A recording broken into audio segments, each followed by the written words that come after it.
നിരന്തരം പഴിചാരിക്കൊണ്ട്, നിരന്തരം കുറ്റാരോപണങ്ങൾ നടത്തിക്കൊണ്ട് നമ്മളും ആ പാതയിൽ കൂടി സഞ്ചരിച്ചു കൊണ്ടിരിക്കുകയാണ് എന്ന് ഓരോരുത്തരും തിരിച്ചറിയുന്നുണ്ടോ? സ്ത്രീകൾ ഉത്തരവാദിത്തമുള്ളവരാണ് എങ്കിൽ, ഉത്തമ മാതൃത്വത്തിന് ഉടമകളാണ് എങ്കിൽ, ഭാവിയുടെ പൗരത്വം നല്ല പ്രഭാപൂർണമായ വൈഭവമുള്ളതായി തീരും. ഉത്തരവാദിത്തമില്ലാത്ത മാതൃത്വം ഭാവി തലമുറയെ ദുഷിപ്പിക്കും. ശ്രദ്ധിച്ച് കേൾക്കുന്നുണ്ട് എന്ന് കരുതിക്കൊള്ളട്ടെ. കേൾക്കുന്നുണ്ടോ? മാതൃത്വത്തിന്റെ ഉത്തരവാദിത്വം അവാച്യമാണ്, അത് ഉത്കൃഷ്ടമുള്ളതാണ്. അതിന്റെ ഉത്കൃഷ്ടത തിരിച്ചറിഞ്ഞുകൊണ്ട് വേണം ഓരോ സ്ത്രീയും ഇവിടെ ജനിക്കേണ്ടത്, ജീവിക്കേണ്ടത്, വളരേണ്ടത്, ഭാവി തലമുറയെ കരുപിടിപ്പിക്കേണ്ടത്. The hand that rocks the cradle is the hand that rules the world. ഈ ലോകത്തെ ഭരിക്കുന്നത് തൊട്ടിലാട്ടുന്ന കരങ്ങളാണ് എന്നുള്ളതൊരു കവി ഭാവനയല്ല, പിന്നെയോ അതൊരു യാഥാർത്ഥ്യമാണ്. എന്താണ് അമ്മമാരെ കുഞ്ഞുങ്ങളെ പഠിപ്പിക്കുന്നത്? അവരുടെ ഭക്ഷണം, അവരുടെ ഭാഷ, അവരുടെ വേഷം, ഇതൊക്കെ ശ്രദ്ധിക്കുന്നുണ്ടോ? നമ്മളുടെ ഭാരതീയ സംസ്കൃതിക്ക് അനുസൃതമായ ജീവിതചര്യ ഭാവി തലമുറയെ കരിപിടിപ്പിക്കുന്നതിന് വേണ്ടി പകർന്നു നൽകുന്നുണ്ടോ?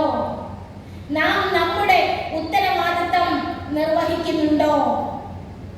മാതാവ് ദുഷിച്ചാൽ കുടുംബം നശിക്കും, സമൂഹം ദുഷിക്കും, രാജ്യം അധപ്പതിക്കും, മാനവക്ഷേമം നഷ്ടമാകും. അതിനുദാഹരണമാണ് ഇന്ന് നിങ്ങൾ പെഹൽഗാമിൽ കണ്ടുകൊണ്ടിരിക്കുന്നത്. ആണോ? ഇത് ഞാൻ ലോകമെന്ന കുടുംബത്തെ തന്നെ കണ്ടുകൊണ്ടാണ് ഈ പറയുന്നത്. ഭാരതീയ സംസ്കൃതിയുടെ മഹത്തായ ദാർശനിക രഹസ്യം, മഹത്തായ പാഠങ്ങൾ ഹൃദയത്തിൽ വഹിച്ചുകൊണ്ട് തലമുറയിലേക്ക് പകർന്നു നൽകാൻ കഴിയാത്ത ജനത രാജ്യത്തിനൊരു അപമാനമാണ്. ഇങ്ങനെ ഒരു സ്ഥിതി സ്ത്രീ വർഗത്തിന് ഉണ്ടായിരുന്നില്ല. യഥാർത്ഥത്തിൽ വൈദിക കാലത്ത്, പൗരാണിക കാലത്ത് സ്ത്രീ ജനങ്ങൾ ഇങ്ങനെയായിരുന്നില്ല. എന്നാൽ മധ്യമ കാലഘട്ടമായപ്പോഴേക്കും സംസ്കാരത്തിൽ ഒരു പരിധിവരെ മൂല്യച്യുതി വന്ന്, ആ സാംസ്കാരിക മൂല്യച്യുതിയാണ് സ്ത്രീകൾ കുഞ്ഞുങ്ങൾക്ക് ജന്മം നൽകാനുള്ളവരാണ്, അല്ലെങ്കിൽ പാത്രം കഴുകാനും വീട്ടുജോലി ചെയ്യാനും ഉള്ളവരാണ് എന്ന തലത്തില് അവരുടെ ആ ജീവിതചര്യ സ്വല്പം അധപ്പതിച്ചു പോയത്. എന്നാൽ ഇന്നുള്ളത് ഞാൻ നിങ്ങളോട് വെളിപ്പെടുത്തേണ്ട കാര്യമില്ല. ഓരോരുത്തർക്കും അറിയാം എന്താണ് ഇന്നത്തെ സ്ത്രീയുടെ നിലവാരം. ഞാൻ ബാഹ്യമായ സ്ഥാനമാനങ്ങളെ പറ്റിയോ നിലവാരത്തെ പറ്റിയോ ഒന്നും, വിദ്യാഭ്യാസത്തിന്റെ പ്രാഗൽഭ്യതയെ പറ്റിയോ ഒന്നും പറയാൻ ആഗ്രഹിക്കുന്നില്ല. എല്ലാവർക്കും വ്യക്തമായിട്ട് അറിയാം, സ്ത്രീകൾ സമസ്ത മേഖലകളിലും അവരുടെ വൈഭവം തെളിയിച്ചു കഴിഞ്ഞു. പക്ഷേ സ്ത്രീകൾ ആന്തരിക ശക്തി തിരിച്ചറിയാതെ അവൻ ഏത് തരം തലമുറയെ വാർത്തെടുത്തുകൊണ്ടിരിക്കുകയാണ് എന്ന് വിചിന്തനം ചെയ്യാതെ സ്വയം ആന്തരിക ദൗർബല്യങ്ങൾക്ക് അടിമയായി മനസ്സിന്റെ ക്ഷണികമായ സുഖഭോഗ ലാലസതകൾക്ക് അടിമയായി ജീവിതം നയിക്കുന്നുവെങ്കിൽ ഉത്തരവാദിത്വം നിർവഹിക്കുന്നുണ്ടോ? സ്വയം ചോദിക്കാനാണ് ഞാൻ നിങ്ങളോട് ചോദിക്കുന്നില്ല. സ്വയം ചോദിക്കൂ. ഞാനൊരു മാതാവെന്ന നിലയിൽ ഞാൻ എന്റെ ഉത്തരവാദിത്വം നിർവഹിക്കുന്നുണ്ടോ? മഹാഭാരതം എന്ന ഇതിഹാസ ഗ്രന്ഥത്തില് വേദവ്യാസ മഹർഷി കൃത്യമായി പറയുന്നുണ്ട്, പുത്രിമാർ, പുത്രവധുക്കൾ ശരിയായി സംരക്ഷിക്കപ്പെട്ടില്ല എങ്കിൽ അവർക്ക് വേണ്ട പരിചരണം, അവർക്ക് വേണ്ട പ്രചോദനം, പ്രബോധനം പകർന്നു നൽകിയില്ല എങ്കിൽ നമ്മളുടെ രാജ്യം അധപ്പതിക്കും എന്ന് മാത്രമല്ല, നിങ്ങൾ നിങ്ങളുടെ കർത്തവ്യം നിർവഹിക്കുന്നില്ല. ഇന്നൊരു പുതിയ കുഞ്ഞ് ജനിക്കാൻ പോകുന്നുവെങ്കിൽ ആ മാതാവ് എങ്ങനെയാണ് കുഞ്ഞിന് ജന്മം നൽകുന്നത് എന്ന് നിങ്ങൾ ശ്രദ്ധിച്ചിട്ടുണ്ടോ? ഗർഭവതിയാകുന്ന മാതാവ് എങ്ങനെയായിരിക്കണം ജീവിക്കേണ്ടത് എന്ന് നമ്മളുടെ ഭാരതീയ സംസ്കൃതി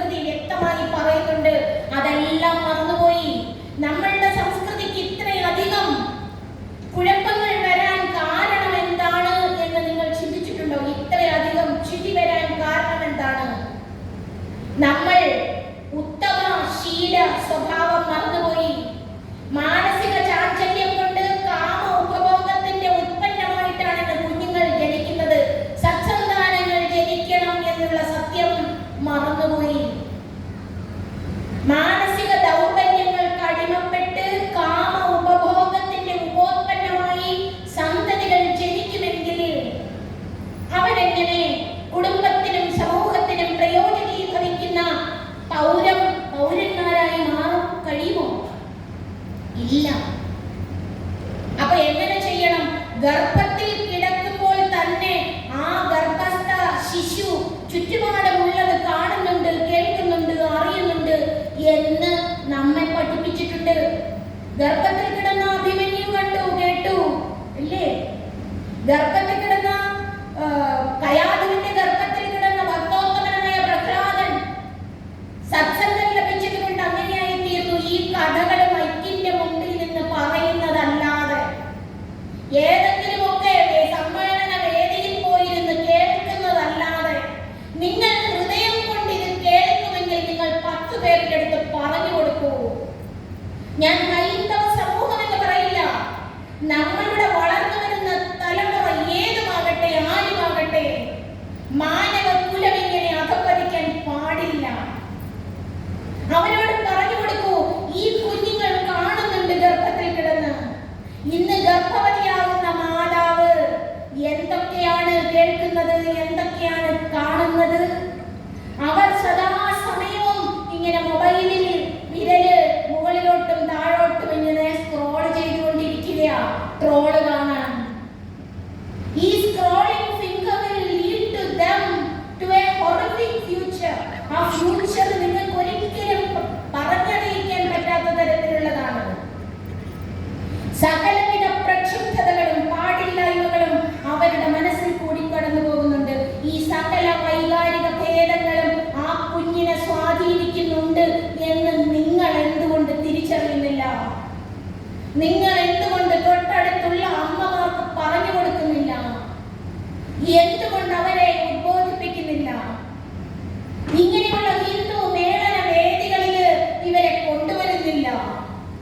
നമ്മളുടെ ജീവിതം സേവ ചെയ്യുന്നതിനുള്ളതാണ്. ഇത് മാത്രമല്ല, അതിനെക്കുറിച്ച് പറയാനാണെങ്കിൽ, ആ സംസ്കാരത്തെ കുറിച്ച് പറയാനാണെങ്കിൽ അതിനൊരു പ്രത്യേക സമയം വേണം. അതിലേക്ക് ഞാൻ ദീർഘിപ്പിക്കുന്നില്ല.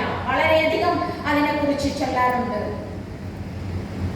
ഒരു കുടുംബിനിയായിരിക്കുന്ന സ്ത്രീ, ഒരു വനിത എങ്ങനെയാണ് തന്റെ കുടുംബത്തെ നയിച്ചു കൊണ്ടുപോകുന്നത്? സ്വർഗസമാനമായിട്ടാണോ? ആണോ? അതോ നരക സമാനമായിട്ടാണോ? എന്താണ് അവിടെ ചിന്തിച്ചു കൊണ്ടിരിക്കുന്നത്?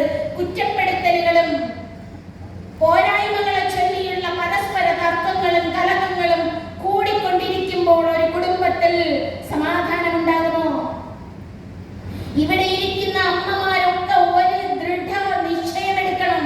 ഇന്ന് മുതൽ ഞാൻ ക്ഷമയുടെ മൂർത്ത സ്വരൂപമായിരിക്കും. ഞാൻ ക്ഷമിക്കും. ക്ഷമ ബലമാണ്. ക്ഷമയുടെ ശക്തി സ്നേഹത്തിന്റെ പൂർണ്ണതയാണ്. ആരെയും ഞാൻ കുറ്റപ്പെടുത്തുന്നില്ല. നിങ്ങളും ആരെയും കുറ്റപ്പെടുത്തണ്ട. കുറ്റപ്പെടുത്തലുകളില്ലാതെ, പരാതിയോ പരിഭവമോ ഇല്ലാതെ എല്ലാവരെയും നമ്മളുടെ സ്നേഹത്തിന്റെ ആ പ്രാഭവത്തിൽ, ആ വലയത്തിൽ കൊണ്ടുവരുന്നതിന് നമുക്ക് പ്രയത്നിക്കേണ്ടതായിട്ടുണ്ട്. ഇന്ന് മുതൽ കുറ്റപ്പെടുത്തലുകൾ അവസാനിപ്പിക്കാം. Forgive and forget. Rather you can bless them. Bless everyone. നമ്മളുടെ ആ അന്തരംഗത്തിൽ നിന്നും ഹൃദയം കൊണ്ട് എല്ലാവരെയും, എത്ര കുടില ചിന്തയുള്ളവരുമാകട്ടെ, എത്ര കുബുദ്ധിയോ ദുഷ്ടനോ ദുഷ്ടയോ ആകട്ടെ, അത് മരുമകളോ ഭർത്താവോ ഭാര്യയോ ആരുമാകട്ടെ, നമ്മളുടെ ഉള്ളിൽ നിന്ന് സ്നേഹത്തിന്റെ തരംഗങ്ങൾ പ്രസരിപ്പിക്കാൻ നാം ശ്രദ്ധിക്കാം. അതുകൊണ്ടാണ് നമ്മളുടെ ജീവിതം തന്നെ ആദി പരാശക്തിയെ ആരാധിച്ചുകൊണ്ടാകണം ആരംഭിക്കേണ്ടത് എന്ന് പറയുന്നത്. ഈ വനിതാ സമ്മേളനം ഉദ്ഘാടനം ചെയ്ത നമ്മളുടെ ആരാധ്യനായ ശ്രീകുമാർജി ഒരു നല്ല പ്രാർത്ഥനാ ഗാനം ആലപിച്ചു. 1000 നെയ്ത്തിരിയിട്ട് കൊളുത്തി ആരാധന ചെയ്യാനായി ആദി പരാശക്തിയുടെ പ്രത്യക്ഷ പ്രതിരൂപങ്ങളെ കാത്തുകൊണ്ട് നിൽക്കുകയാണ് ഞാൻ ഇവിടെ എന്ന് സ്വയം പ്രഖ്യാപിച്ചു. കാരണം എന്തെന്നറിയുവോ? സ്ത്രീയാ സമസ്ത സകല ജഗത്സു വിദ്യാ സമസ്ത തവ ദേവി ഭേദ. ഈ ജഗത്തിലെ സകല സ്ത്രീ രൂപങ്ങളും അമ്മയുടെ പ്രതിരൂപങ്ങളാണ്.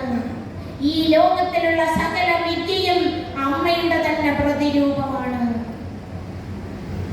നാം ലളിത പരമേശ്വരിയുടെ പ്രത്യക്ഷ പ്രതിരൂപമാണ്. കാർത്യായനി, ലളിത, രമ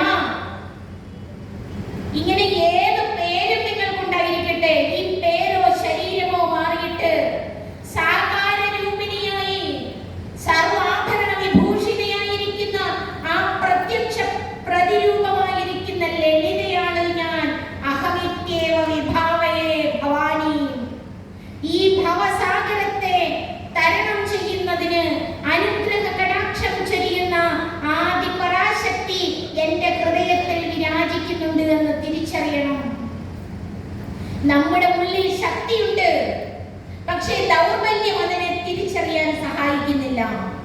നമ്മളുടെ ഉള്ളിലെ ദൗർബല്യം എന്താണ്? രാഗദ്വേഷാദികൾ. ഒരു സ്ത്രീക്ക് അടുത്തിരിക്കുന്ന സ്ത്രീയെ കണ്ടുകൂടാ.